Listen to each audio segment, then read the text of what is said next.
What's going on, everybody? Hey, this is your boy JC from JC Eagles Talk. And tonight, once again, I have another special guest on my show. And he's here, and he's so busy. He got a show right after this. But he felt so, energized to stop on my show before he go onto his own. Sorry. Without further ado, introduce yourself, my brother. Hey, Phil Stiefel, at Beard of Knowledge on Twitter. Y'all know me from there. I try to keep the power of positivity going on all my shows, all my discussions, all my conversations. I'm with DSM Media at DSM_media. I'll be jumping on my boy Scotty's show. Scotty talks basketball.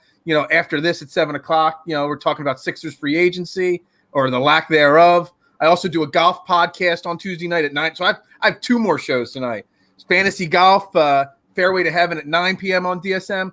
And then my personal show on Wednesday nights, 9 p.m. on DSM. It's called Trending for Four Quarters. It's mostly Eagles, a little bit of Sixers and Phillies mixed in. But yeah, find me on Twitter, man. Everybody watching. I will interact and follow y'all and talk with y'all about anything you want to talk about. Yes, sir. Yes, sir. I appreciate that. Hey, and you already know, this is JC Eagles Talk, and we always get it started the right way with the Philadelphia Eagle National Anthem.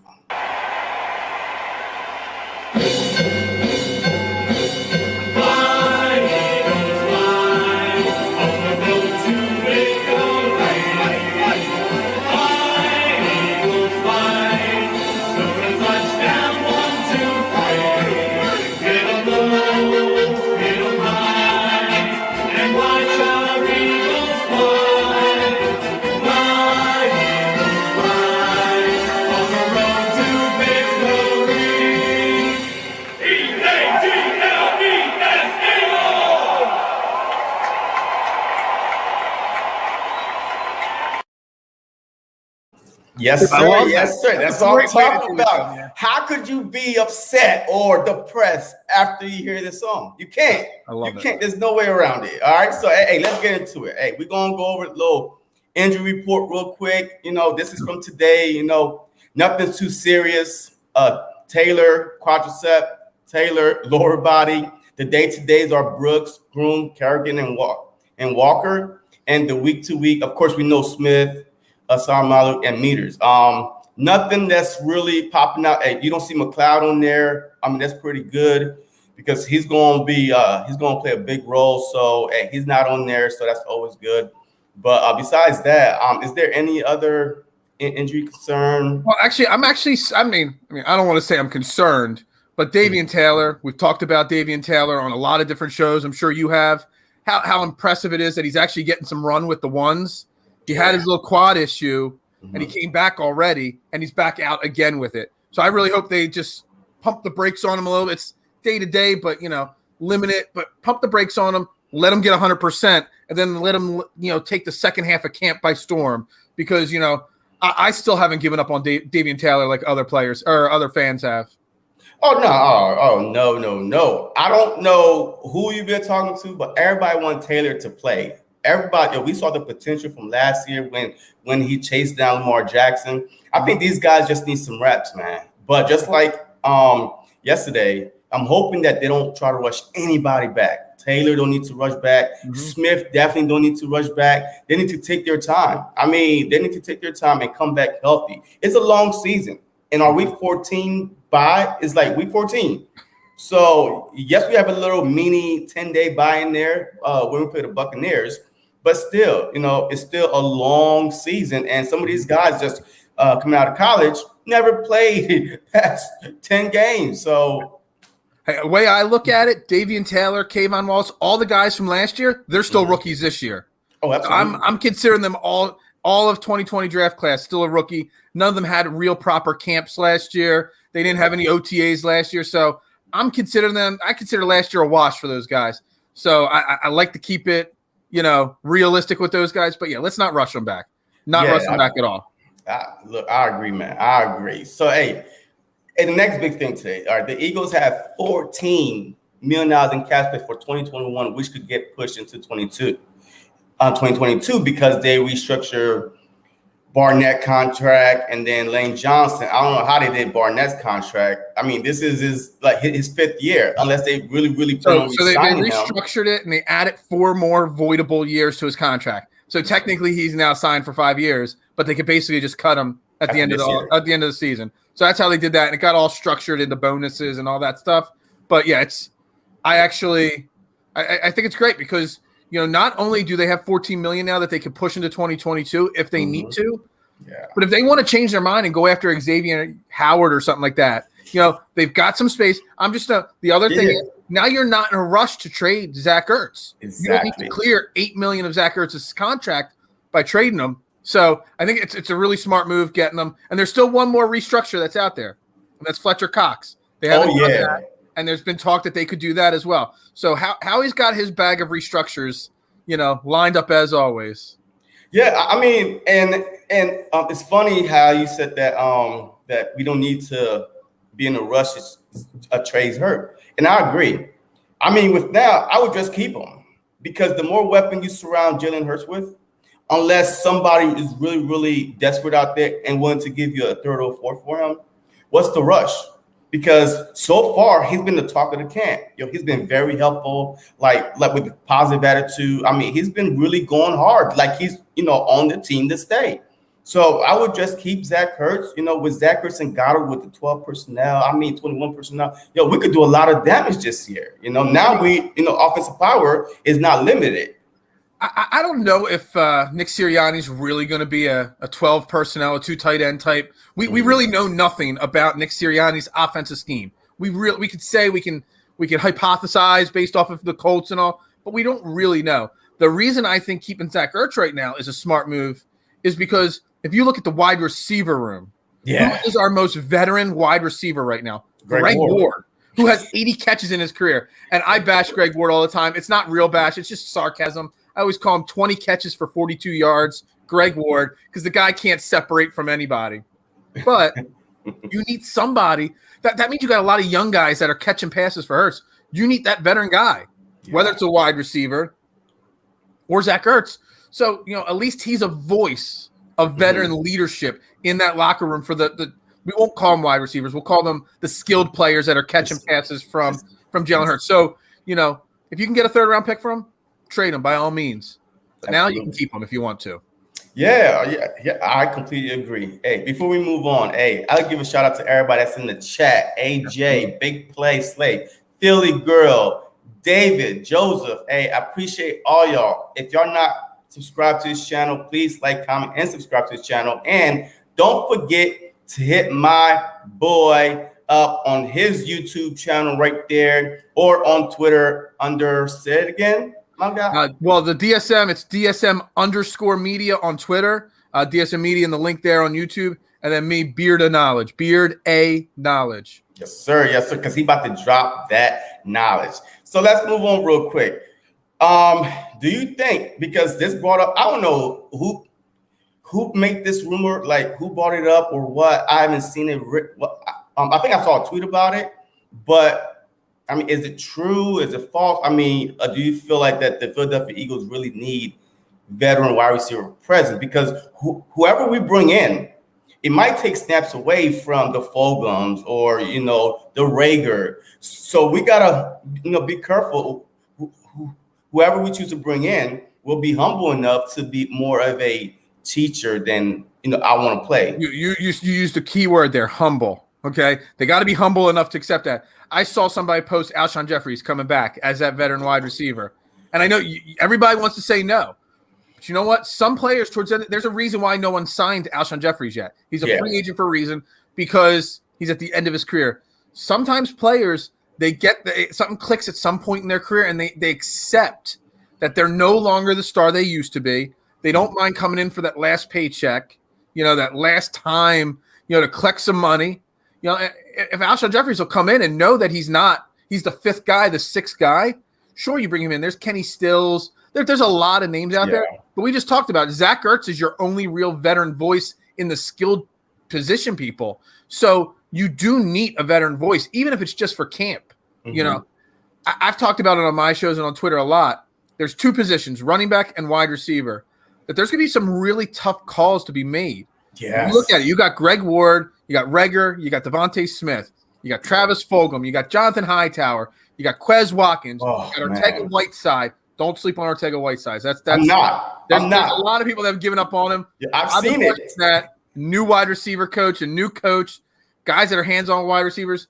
He's also a second-round pick. Howie doesn't like to give up on his second-round picks too easily. Mm-hmm.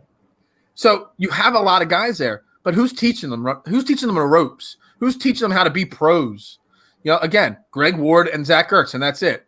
So I think you need that voice, but Kenny Stills, to me, is still got something left in the tank, in my opinion. Mm-hmm. Alshon Jeffery, some of the other guys, they're just the veteran voice, and that's it. I don't know. I really think you do need to bring somebody in, but slim pickings out there.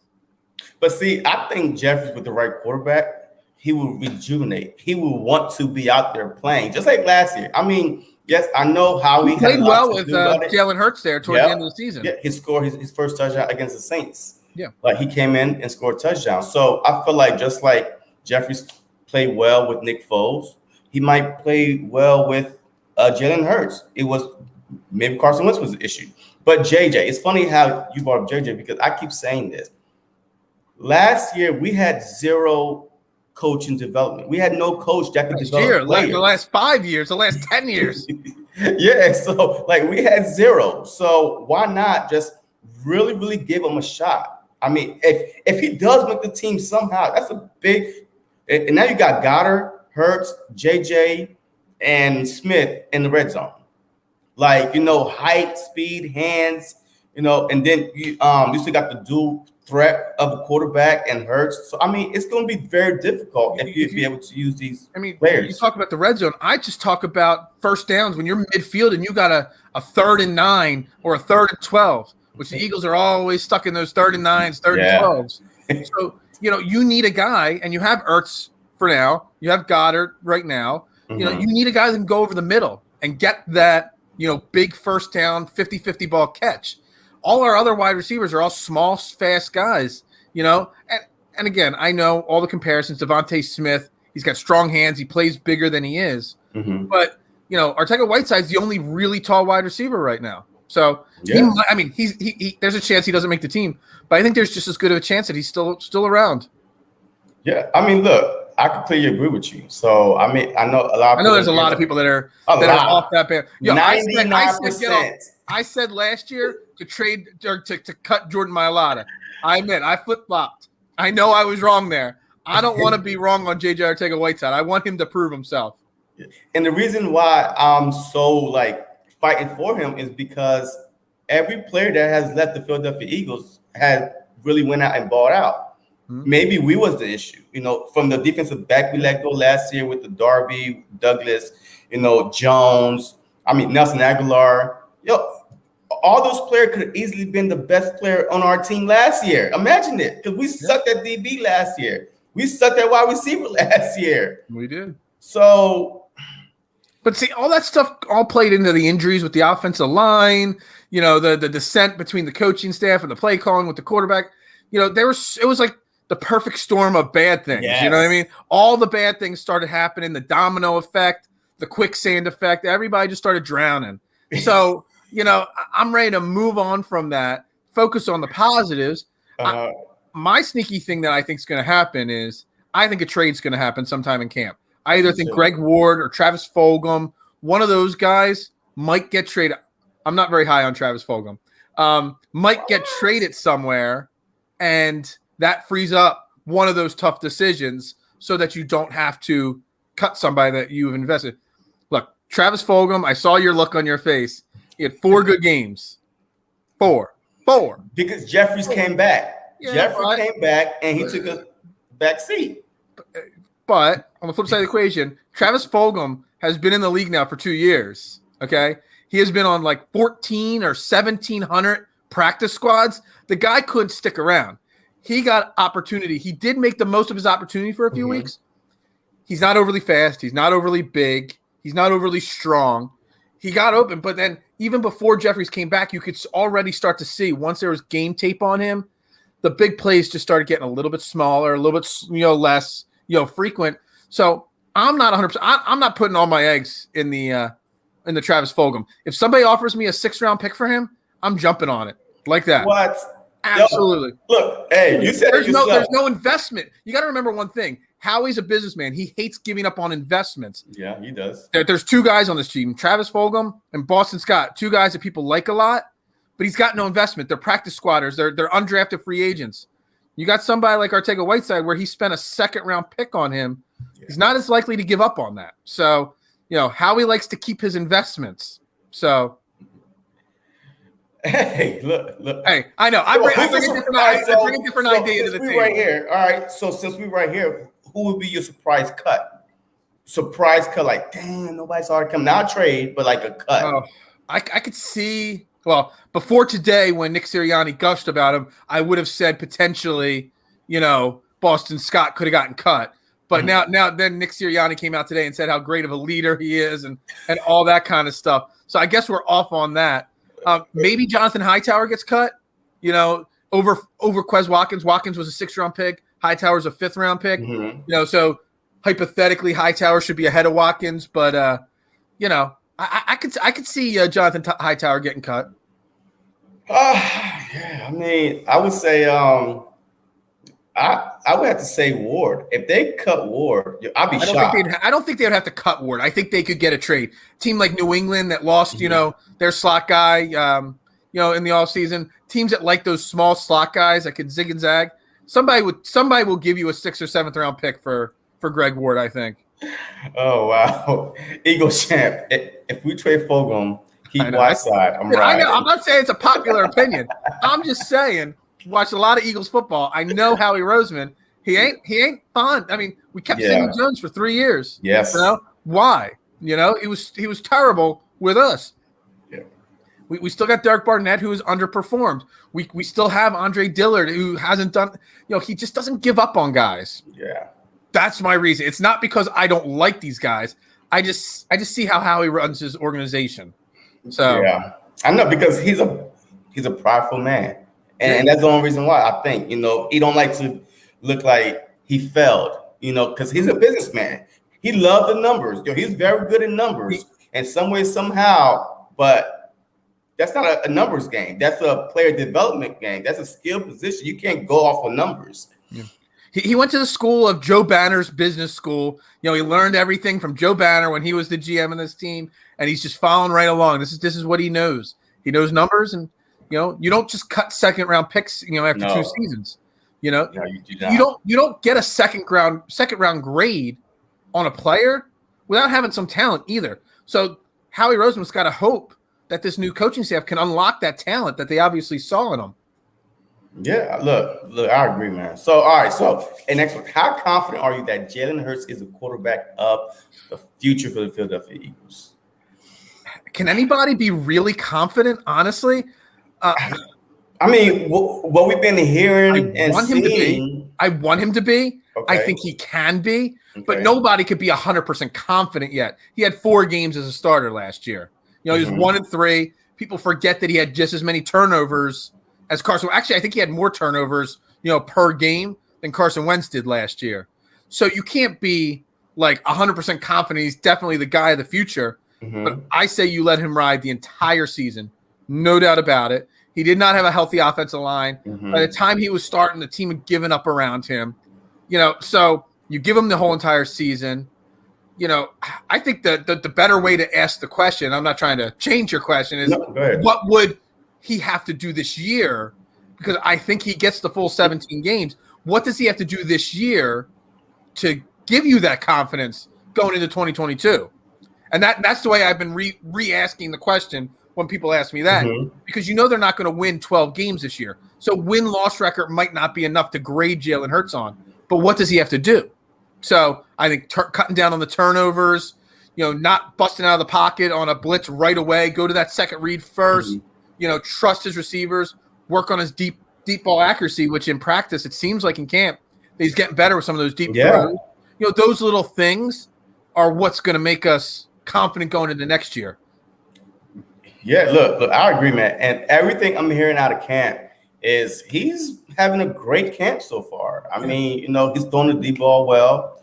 He's, Zach Ertz is really helping him out too. Devontae Smith was his main weapon. So, I mean, those connections, I feel like that because of the skill positions we have, that he's going to look a lot better because these guys are able to go up and make those catches, those high catches that he might overthrow a little bit, or those low catches, or off the wall catches. But I really think that he could be a great quarterback. I went back and watched his Alabama season, his Oklahoma season.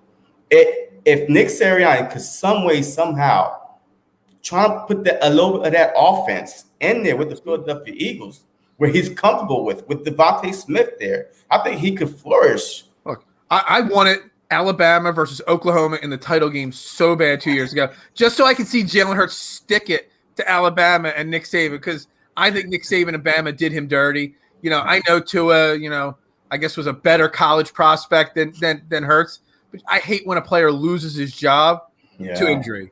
I think you got to give him a chance to come back and all that kind of stuff. So I loved Hurts' game in college.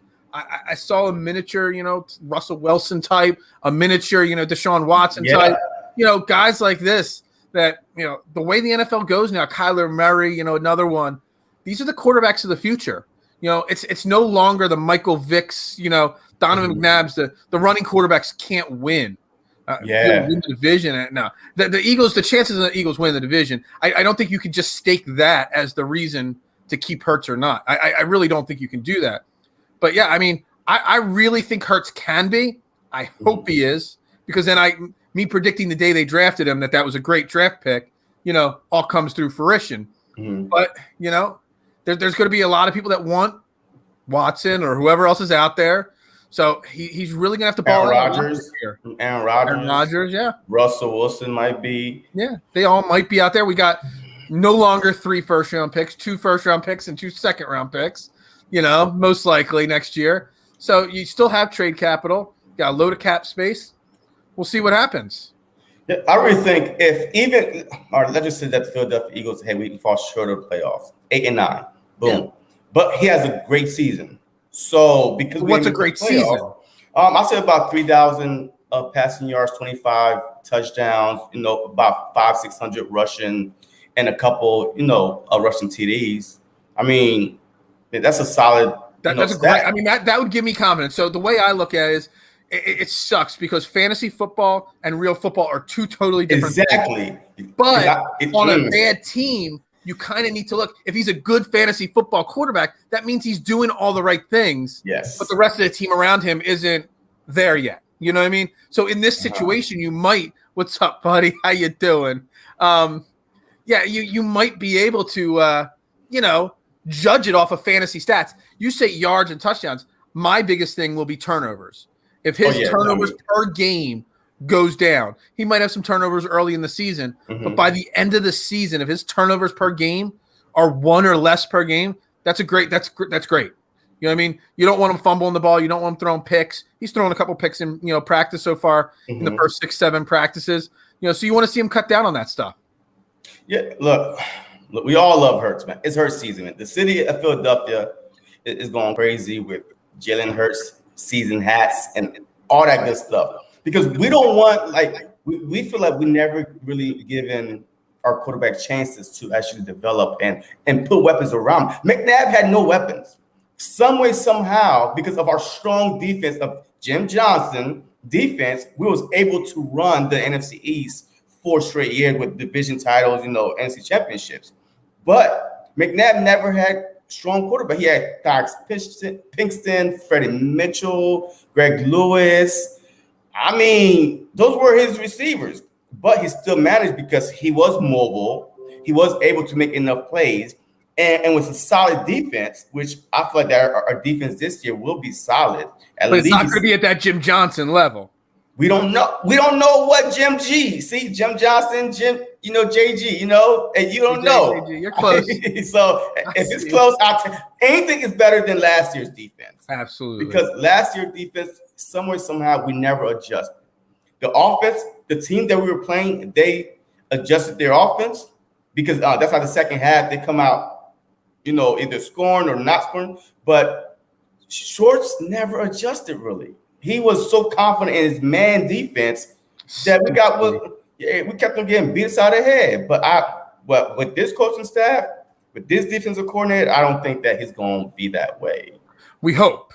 We don't know. Just like I said, we don't know what the offense is going to look like. We really don't know what the defense. I mean, from what I've heard, they've been running some 3-4 technique in camp so far. Now, that's totally different than what we're used to. And no team bounces from 4-3 to 3-4. But Gannon seems to be doing that. So we really don't truly know. I love it. I love it. Look, I love it. Our defense can't be as bad because of one thing. We don't have Avonte Maddox or Sidney Jones or any of those guys starting opposite of Darius Slay. We got Steven Nelson now. We have a real cornerback, too, opposite of him. So he doesn't have to do all the heavy lifting by himself. Yep, and a ball hawk safety, and Anthony Harris. Yeah. He led the league in INT 2 years ago, just 2 seasons ago. He was a franchise tag player 2 years ago. And we got him for a 1 year, $5 million deal. So, you can't really, you can't hate that move at all. Yeah, I agree. All right, so Andre Dillard, every time I see a tweet about Andre Dillard, he's getting put on his ass, on his back. He's getting manhandled. And today, it seemed like that he was taking second team reps instead of first team. Is it the end for him? Like, are we about to say, you know what? The left tackle position battle, it's over with. We're just about to try to see if he's good in any other positions, because the left tackle position, he's clearly suck at the left tackle. So why not start training him in other positions? Or is this it? Or is that it? I think this might be it. He really needs to perform a little bit better so that we could just trade him away. Whether we get a 7th round pick from him, whatever. And we just spent how long talking about how he doesn't like to give up on his mistakes. But this is a big mistake, okay? This is a huge mistake. Oh, my God. I kind of was scared practice 1. He was the starting left tackle, for practice 1. But I think that was the whole Nick Sirianni competition term that he's using. And you do want to see what your first-round pick has. But it's Jordan Mailata's job. It's clear-cut that he will be starting left tackle, possibly for a couple years. Andre Dillard, you just got to hope that some team has another train. Like, he needs to change his scenery. Because we saw when he was healthy in his rookie year, they slid him over to guard. It didn't work out really well. They slid him over to left guard, right tackle. Everywhere else, he performed even worse than left tackle. So there's something mental wrong with him. Maybe going to a less pressure city. Maybe he can reset the mind a little bit. Again, like I said with Arcega-Whiteside, being a second-round grade of talent, you don't forget. Andre Dillard was a first-round grade of talent. First round. You don't forget how to play football. But sometimes the mental aspect of things gets in the way. So there's got to be a player of any position on another team where, they need a change of scenery, and we just flop Andre Dillard for this other player. Because otherwise, he's soft like Ben Simmons. Don't get that Ben Simmons stuff in here. This is Eagles talk right now there, dude. Yeah, look. Oh, man, this is tough. Like, this is really tough, man. Yes, he was injured. Jason Peters took over. He was, sitting behind him too. But still, I feel like because he came into the offseason training camp with the right mindset, but his body wasn't, agreeing with his mindset. He was saying all the right things. I'm here to compete. Oh man, I'm feeling good. I'm feeling healthy. I'm ready to get my job back.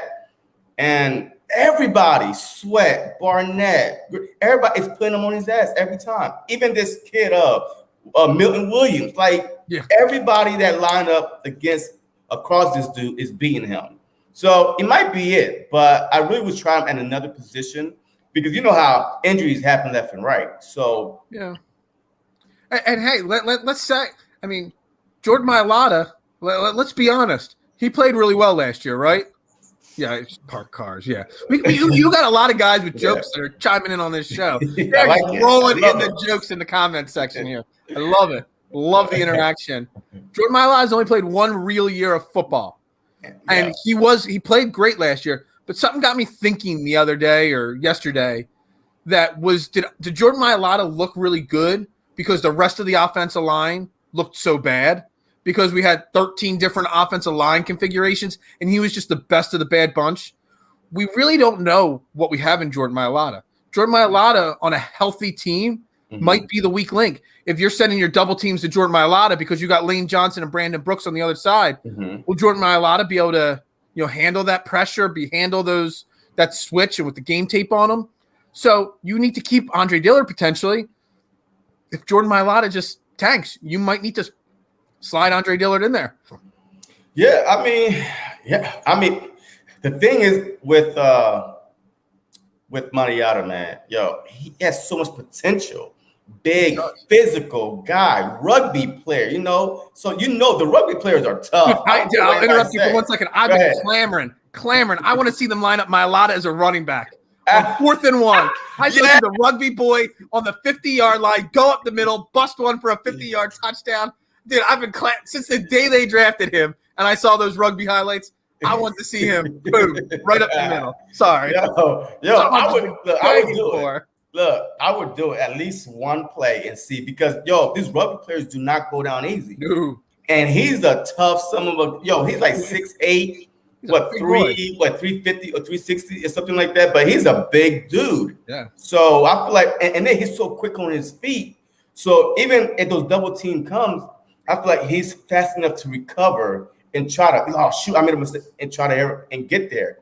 Yeah. But we never know. I mean, I'll end the Dillard part on you've Jeff Stoutland, one of the greatest offensive line coaches of all time. Look what he got out of Jordan Mailata, a guy that never played football before he was drafted here, and he's turned him into a starting left tackle. If Jeff Stoutland cannot get Andre Dillard to be a serviceable backup, it's over. It's over for him. I don't want to say he doesn't. I know somebody said in the comments he has no heart. I don't want to play. I'm not calling him, Danny Watkins, who was really his heart was with the firefighting. I think Dillard's more like in the what's his name, Andrews, the guy from like the Stacey Andrews. He just mentally he just couldn't do it. He was a big free agent signing for us, and his mental aspect just couldn't handle Philadelphia and the pressure. That might be where Andre Dillard is. He might need to go to a small market city where he could just sit and learn and rehab himself. But man, if Jeff Stoutland can't do it, he's got to go. Look, like I said yesterday, man, the city of Philadelphia have broken some people like Markelle Fultz. Ben Simmons can't shoot. Carson Wentz don't like competition. Dillard is a first-round bust. I mean, hey, stop it, Fiegel fans. Be nice. Be nice, all right? All right, so the training camp battles. It's starting to heat up. Mainly, a lot of guys are getting opportunities because of the injuries to Smith and Rager in and out, mentally not there. But Watkins, McPherson has been shining. I'm saying that he should take Maddox's spot in the slot if he's that great. All I've been hearing about, he's been breaking the passes, tipping them up. Like he's a ball hawk. So Mariota, Hargrave, man, this is unlike last offseason, he's coming into this offseason. We are hearing some great things from Hargrave. If he could be dominant like he was in Pittsburgh, him and Cox up that middle, Barnett, Graham, Kerrigan, Sweat, they should be feasting because there's no way you could single-handle Cox and Hargrave if they both are dominant. There's no way. So, I mean, and then Jake Elliott, 6 for 6 from field goals today. His shortest one was 33 and his longest was 47. So it seemed like that this team got a whole new edge, a lot of motivation to them. I mean, how do you feel about all these guys just pumped up to start the season? Well, you said the edge. I say it's an attitude. It's a whole new attitude with Nick Sirianni. And we don't know if his attitude and his personality will translate into games and into wins. But in practice and the excitement he's bringing to practice and the fight he's bringing to practice, I mean, it's contagious. I mean, I haven't missed one of his press conferences. I love listening to the guy talk. All the highlight clips that are online of him, in practice at camp. I'm on the edge of my seat watching him get physically involved with the wide receivers, the cornerbacks, the running backs.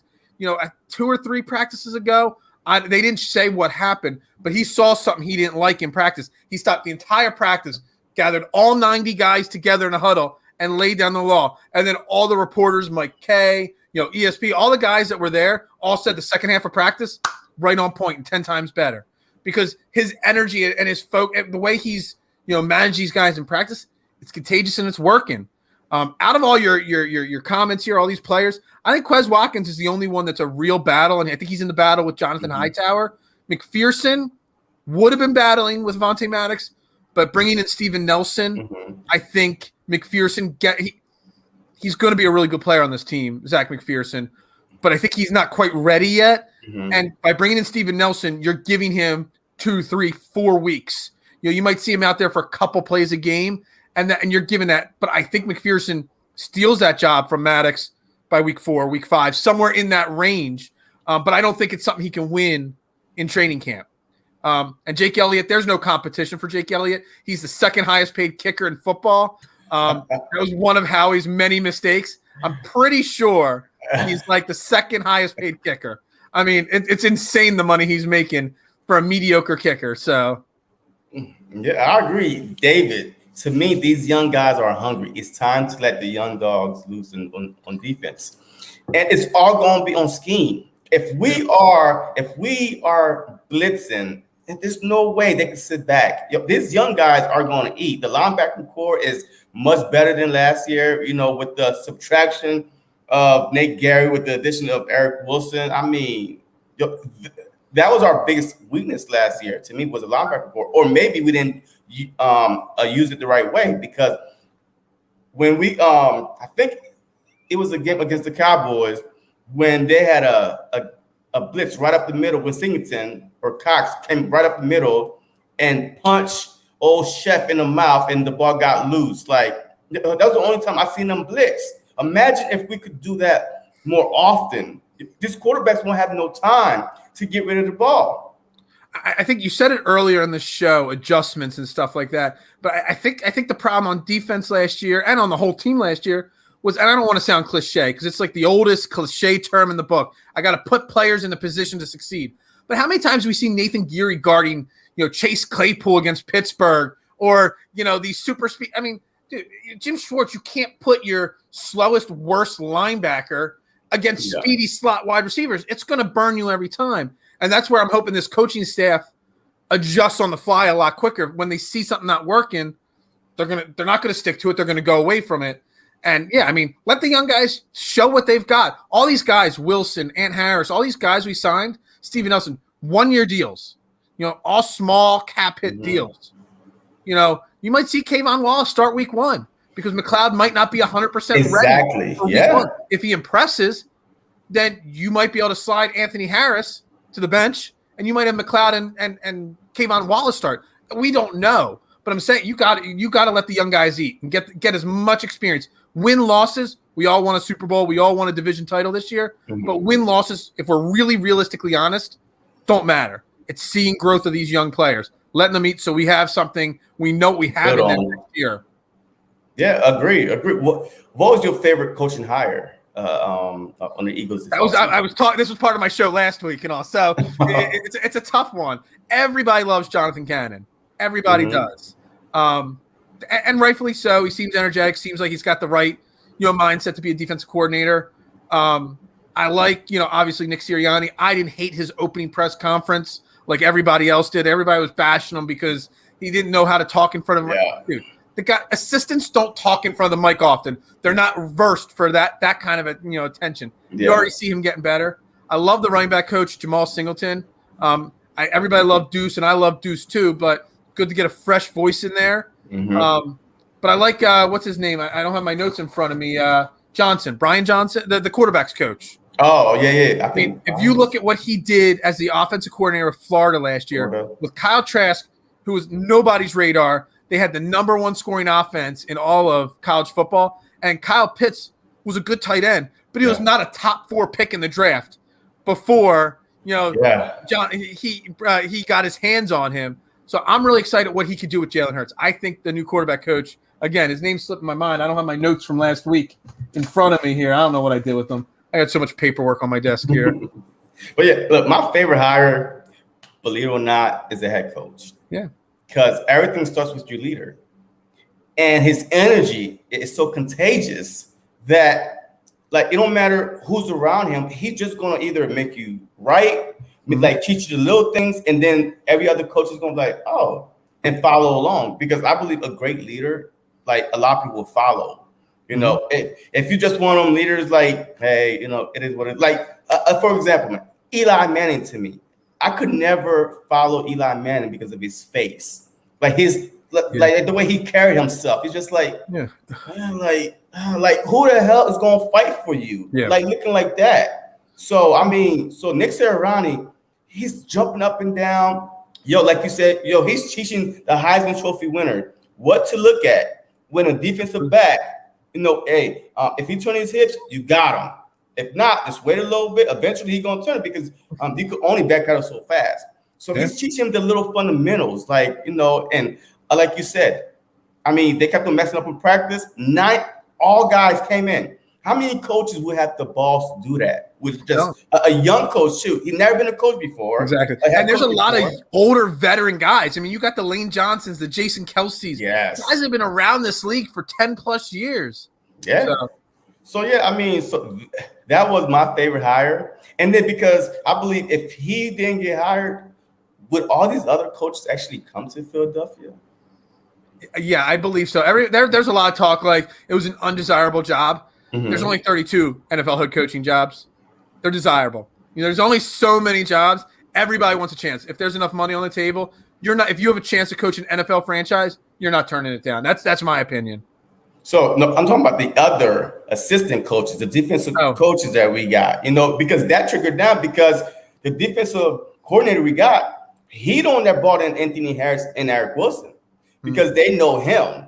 Like they know JG. They all were coming here because it was a promotion for each and every one of them.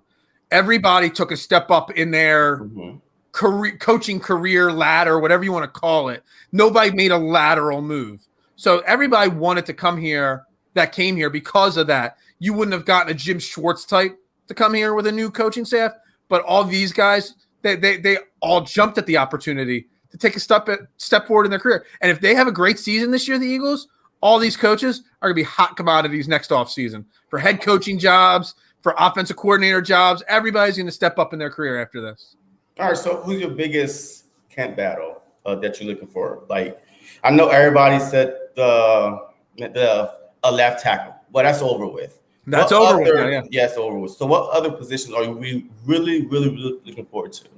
Looking forward to? I can't. It's not one specific position. Mm-hmm. It's the running back room. Because our running back room is deep, okay? Yes. And somebody that shouldn't – I mean, Jordan Howard, in my mind, is gone. But you still got – What? In my opinion, he's old. I think based off of what you have in the room, I think you can already consider him gone. But you got Miles Sanders, obviously number one. You got Kenny Gainwell. You've got Boston Scott. You got Jake Huntley. People are sleeping on him. He was we traded for him last year. Again, how he gave up a draft pick. He doesn't like admitting wrong. You got him. You've got Kerryon Johnson. Yeah. I've just named six running backs. You got Killins. You got Killins. He's more working in camp as a wide receiver now, it seems like. Killins, he's a practice squatter. That's all you're going to get out of Adrian Killins. Don't worry about him. But you got 6 running backs, 7 if you want to count Killins, for 4 spots. Most teams keep 4 running backs. That means 3 guys got to get cut. Who's going to get cut? And I think you can make it outside of Miles Sanders. You can make a point for all the other guys to make the team or get cut from the team or traded or whatever. There's a reason why they all could make it or not make it because they're all that talented. And I'm saying Jordan Howard just because of age. And he has a non-guaranteed contract. So you cut him, it doesn't count towards your salary cap. There's no anything that's affecting. He's a guy that can get cut. And then if somebody gets hurt, you bring them back on a guaranteed deal after week 2 or 3, when, the guaranteed contracts don't count against the cap and all. So there's some tough – that's why I think Boston Scott might be the odd man out because no commitment financially to him. He's an undrafted free agent. He's not as fast as Kenny G. He's not as strong as a runner as some of the other guys. He's not as big as some of the – so you look at it, it's going to be really interesting in my opinion. I don't know. Who would you pick out of those 4 to be your 4 running backs on the team? Well, my top 3 are locked. I think my top 3, Sanders, Gainwell, and Johnson. Yeah. Kerryon Johnson. I think those are the top 3. Agreed. Now the 4th one, it's either going to be – I think the 4th one might be Boston Scott. Yeah, I mean, I would have said Boston Scott no, but then, like I said earlier in the show, Nick Sirianni was just glowing about, Boston Scott and his leadership. So that kind of changes that. But then that leaves, other players, gets rid of, Huntley, who's been returning kicks in practice. Mhm. You know, I think there's so much intrigue it's a boring thing to talk about, but I think there's a lot of intrigue in that running back room. We could talk probably for 30 minutes about run. I love running. I love offensive line. I love defensive line. I love smash mouth running. You know, I like old school football. So I could talk running backs all day. Yeah. Well, linebacker. Yeah. I'll say linebacker because I really want to see Taylor and Bradley play. Yeah. I want to see, because like you said, Wilson came here on a 1-year deal. So if he doesn't, you know, hey, let's just say that he ball out, we can resign him. Now, what we never gave Taylor a chance or Bradley a shot. Avery, Edwards, Singleton. That's it. Besides the running back room, you know, the linebacker core is pretty deep. And how many are we going to keep? All of them. I'm hoping because especially if you want to go 3-4 too. There's a lot of players there. I don't know how good those players are. That's the question. You know, I think Alex Singleton, he'll make the team, but he might not play every down and every game like he did last year. Again, he's 27, 28. He's just finding his form. You want to see Davian Taylor? That means say bye-bye to him. You know what I mean? So, you know, you want to see these young guys, TJ Edwards, you want to see the young guys play. A 28-year-old, I think he, because of his whatever the futures restricted, I don't know how you call it, whatever his contract status was, he signed for like $800,000. Yeah, it's dirt cheap. So you keep him because of the salary cap issue, but on the flip side of the equation, you have no commitment. And if we're not competing for a Super Bowl, you want to see what Davian Taylor has. You want to see what TJ Edwards has. So Singleton might be the odd man out that's not playing 90 snaps or 90% of the snaps. You know, come week 3, week 4, whatever it is. So. You know, yeah, it's gonna be interesting. Yeah. Like it's gonna be interesting. Next week, besides this week, but next week is gonna say a lot. I think that's when they're gonna really start hitting, and people is gonna, the man and the boys gonna get separated, and we're gonna really see. Like Anthony Harris, I heard laid out Fulgham today. Yeah. I want a video of that because I heard Fulgham popped right up. At least it didn't start a brawl like the New York Giants. Yeah, exactly. Hey, that whole thing is already falling apart. I know, with the whole Calvin Benjamin, you know, cut because he was stealing food out the fridge or something like that. Because he was fat, they said. Yeah, come on now. And now the brawl and your quarterback is on the bottom of that. You know? And Joe Judge had them running 100-yard wind sprints today after the fight. Seriously. That's blowing up over there. It is. Hey, that's them. But my last question for you. Zach Ertz. All right, he's been looking very, very good. So if we don't trade him this year and he go out and ball out, would you take the chance of re-signing him for a couple more years? And because now we're going to have some cap space, you know, next year, especially with the 22, with the 14 we have now that could possibly roll into next year. And then next year, I think it's like 40. So, I mean, we could have up to $50-60 million of cap space next year. So would you reward him and keep him? And, you know, now you got Goddard and Hurts with Jalen Hurts, you know, possibly, you know, with the draft picks we have, and we could really make some noise if everything go well this year. Look, so everybody loves Zach Ertz. He's been a great Eagle, one of the greatest Eagles of all time. If you're going to keep Zach Ertz next year, you better sign him now before the season's over. You better give him that extension now before he balls out. Because if he balls out, he's going to get a big contract from somebody. And and Dallas Goedert, they've already been trying to extend Dallas Goedert. You can't pay 2 top-tier tight ends.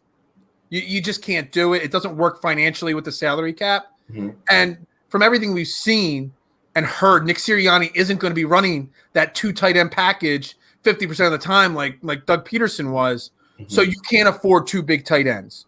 So if you want to keep Zach Ertz now, what you do, and I know it's not a popular opinion. I said it before last season, actually. You don't trade Zach Ertz. You trade Dallas Goedert. Younger guy, still on his rookie deal. You'll get a better return for him right now than you would Zach Ertz. Then you lock up Zach Ertz now before he balls out, and you've got yourself a fairly respectably priced tight end still producing. I mean, look, Jason Witten was still catching passes. Tony Gonzalez at 38. All these guys were catching passes still late in their year. You know, the age doesn't bother me. I mean, I know it's not popular to trade Dallas Goedert, but it's something to think about if you want to keep Zach Ertz. not saying you should. I'm just saying if you do.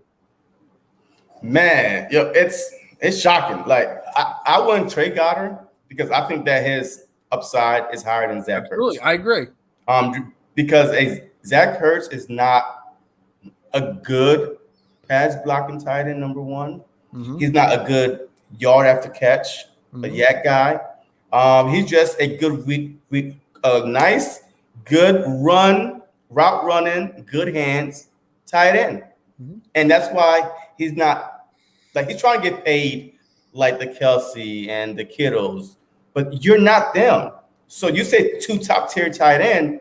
I mean, where would you rank Zach Ertz right now within the whole league? Where would you rank? Right now, he's not even in the top 15 because we just saw last season. Mm-hmm. But Zach Ertz before last season, even a week or two into the season, was a top 5-6 tight end in the league. You know, he's got the record for the most catches ever in a season for a tight end just 2 or 3 years ago. So Zach Ertz is a really good tight end when he's focused, when he's motivated, when he's healthy, when he's confident in his quarterback. But we have to base it off of last year, so he's not even a top 15 tight end at this moment.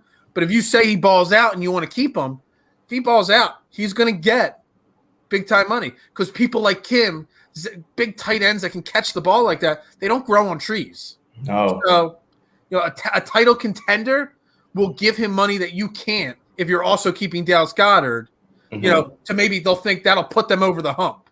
So you either got to keep one or the other going next year. That's the only way to do it. So where would you rank a Goddard in?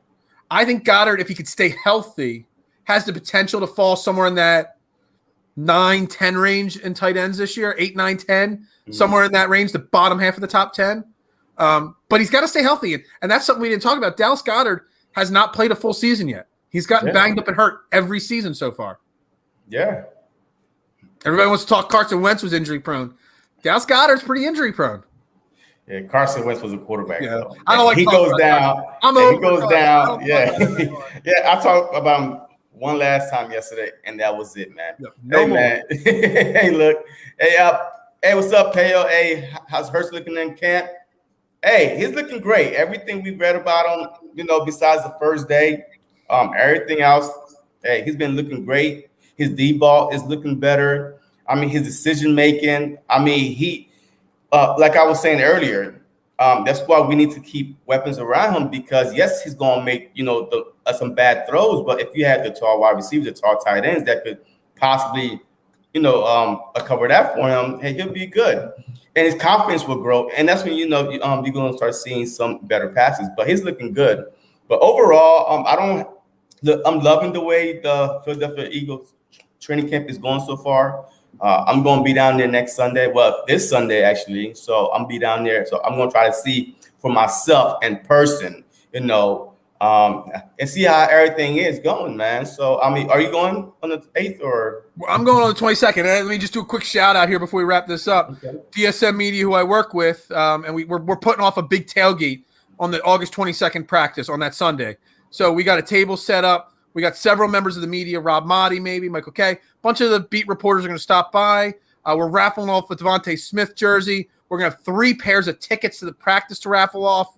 We got a beer sponsor to give away beer. I'm bringing pizza from my pizza shop for free for everybody. So there's going to be food, booze. We're even trying to get a band at this tailgate. So make sure you're following DSM Media at DSM_media for all the tailgate thing. Dude, we're going to have a blast at this tailgate. And we're going to do a live 3-hour show from the parking lot. So everybody that comes down is going to be allowed to come on the show with us. All right, good. Hey, and once again, let them know where to find you at on your Twitter. So DSM is at DSM_media. I am Beard A Knowledge.